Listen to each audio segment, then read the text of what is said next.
Hey everybody, Jeremy Levier from Lead IQ here with a quick sales hack. And this was inspired by Mary Browning from Amplify. On the Salesman podcast, she was talking about how small things can often make a big difference in sales. And the book, How to Win Friends and Influence People by Dale Carnegie, what talks about the importance of using people's names in business, remembering people's names, and how our favorite word as a human is our own first name. But it can be tricky when you're making cold calls and cold emails to know which name to use with a prospect. Say, for example, their name is Daniel or Jillian or Michael.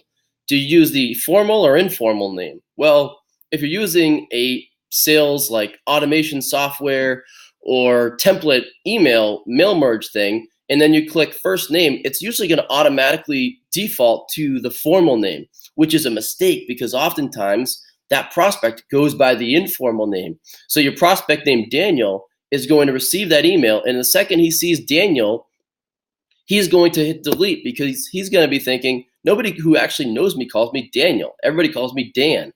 And it's hard enough to get responses to these cold emails and cold calls. If you're addressing them with the wrong name, then you really have no chance. But you can't just call everybody by the informal name because some people actually do go by Daniel or Jillian or Michael. So how do you know which name to use? You scroll down to the bottom of the prospect's LinkedIn profile, check their recommendations.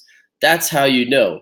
You're on their LinkedIn profile anyways to do research and personalization for your prospect. Just take the extra 2 seconds and scroll to the bottom and see what the recommendations say, because these are people who actually know the prospect and are part of their network. What do they call them? That's how you know what name to use. Now, if they don't have any recommendations, well, they're no good. You shouldn't be prospecting them anyways. I'm just kidding. I can edit that part out, right? Now, here's the second part of the hack. Now that you know what name to use it often. People's names, that's their favorite word. So don't just use it once in your cold email.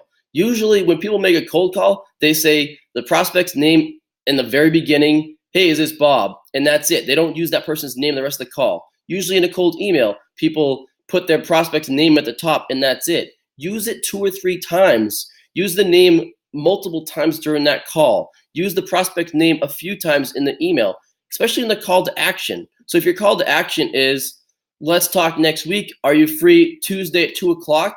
Instead, change your call to action to, let's talk next week, are you free Tuesday at 2 o'clock, Bob?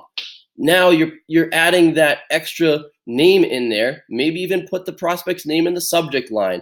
That way you have a better shot at getting a response. That's what I have for today. Hope it helps. Happy selling, everybody.